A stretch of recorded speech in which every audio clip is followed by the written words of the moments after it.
Kinmen, une petite île taïwanaise proche des côtes chinoises. Une des particularités, c'est l'architecture. Elle est de type Minnan et elle est différente de celle de Taïwan, l'île principale. Beaucoup de vieilles maisons traditionnelles sont laissées à l'abandon et il faut pouvoir les rénover. Dans ce but, une formation a été mise en place pour apprendre les techniques traditionnelles de construction et aussi les techniques traditionnelles de charpente. La première étape a été de dégager les ordures, les ronces de cette maison.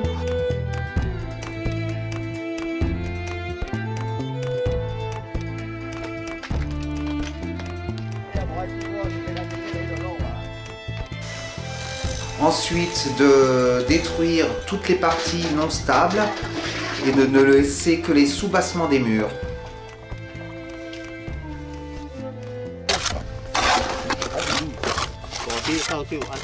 Ensuite, il a fallu consolider les soubassements, les cimentants, et aussi de construire un mur avec des pierres de manière diagonale. C'est une technique traditionnelle. Donc, dans la formation, il y a eu aussi toute une partie pour apprendre à la taille des pierres, la pose de ces pierres et l'enduit qui va avec.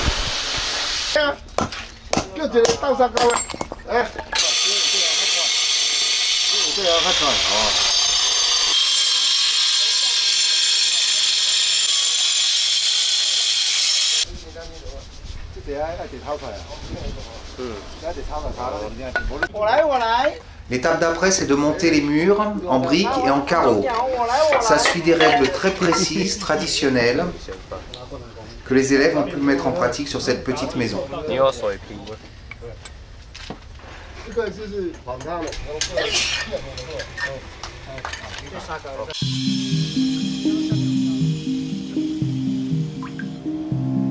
C'est à la chaux que sont scellées entre elles les pierres et les briques. La chaux est aussi fabriquée de manière traditionnelle.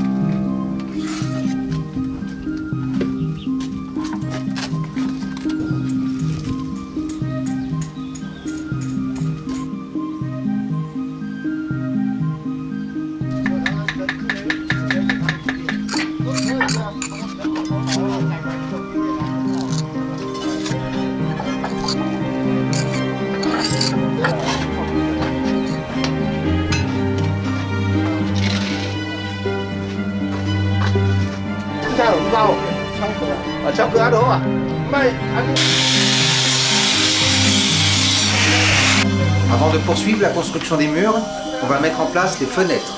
Il existe deux types de fenêtres. Des fenêtres faites de pierre et des fenêtres faites de briques. On va d'abord mettre en place le cadre de la fenêtre en pierre.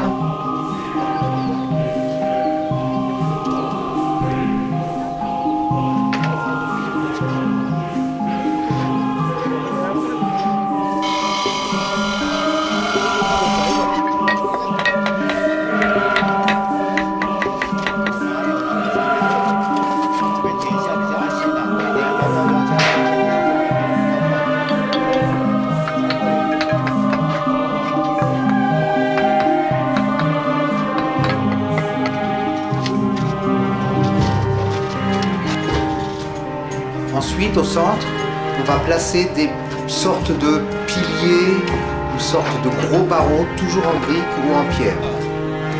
Ces barreaux doivent être au nombre impair.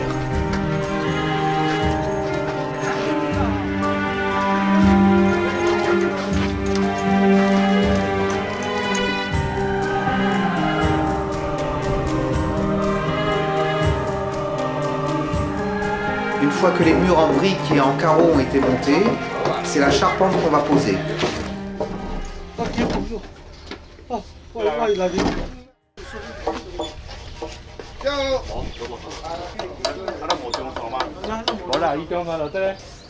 我们做的就是我们就能讲好做法，我们就是这样做。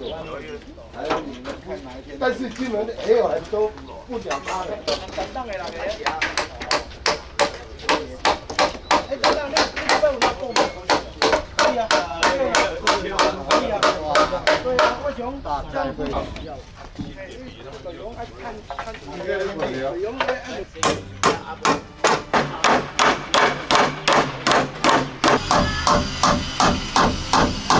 On va placer sous les poutres, à gauche, à droite de la maison et au centre, des papiers de monnaie votive qui, selon les croyances, vont donner une longue vie à la maison.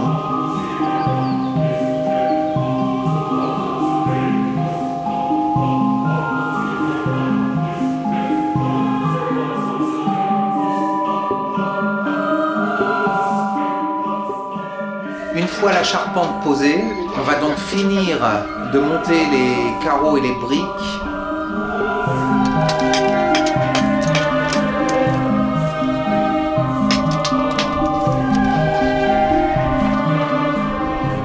Pour former un arrondi qui est très spécifique aux maisons de Quilmes.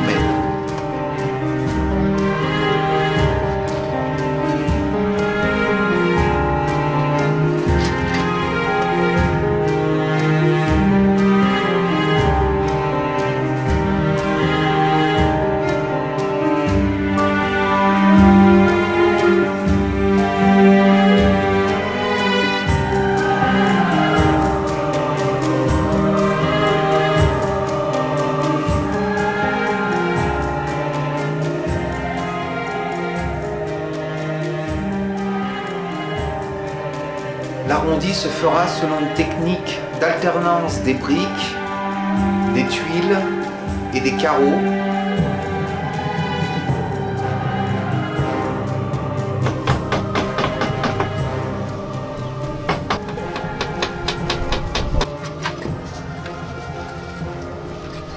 Les murs seront enduits une première fois avec un mortier sur lequel on va poser des morceaux de carreaux cassés.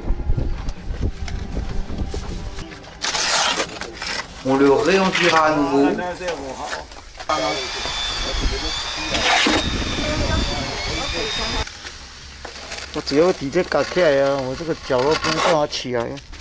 Vient ensuite l'étape de la pose des tuiles sur le toit. Une première rangée de tuiles est posée. Elle sera recouverte de ciment pour rendre le toit complètement étanche.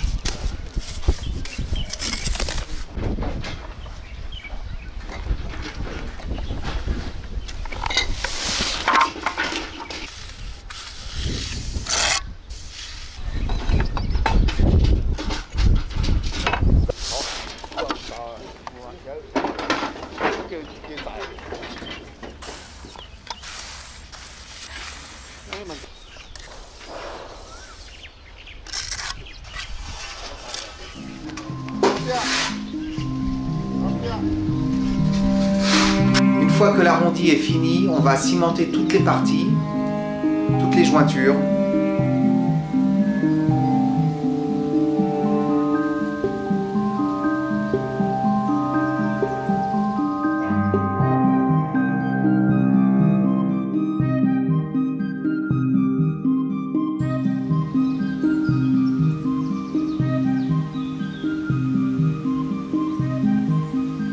Ensuite, sur ce toit recouvert de ciment, on va poser d'autres rangées de tuiles. Une première rangée de tuiles courbes.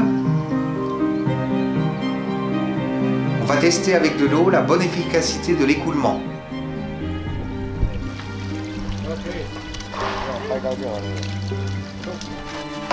Et une deuxième rangée de tuiles courbes dans l'autre sens. Elles vont se chevaucher.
À nouveau, toutes les jointures seront cimentées de manière très précise, très lisse, pour rendre un résultat assez joli à regarder.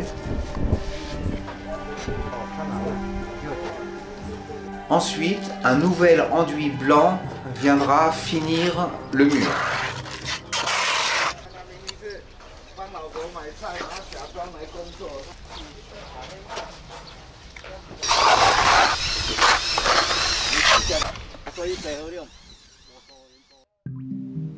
On fera une dernière finition des joints entre les briques et les carreaux à l'aide de la chaux. Donc on repasse de la chaux sur les joints, on nettoie l'éponge pour que tout soit parfait.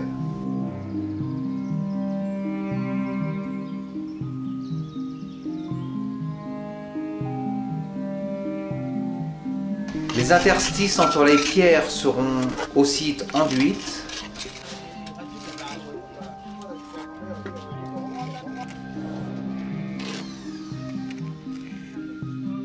On tracera des lignes de ciment entre chaque pierre.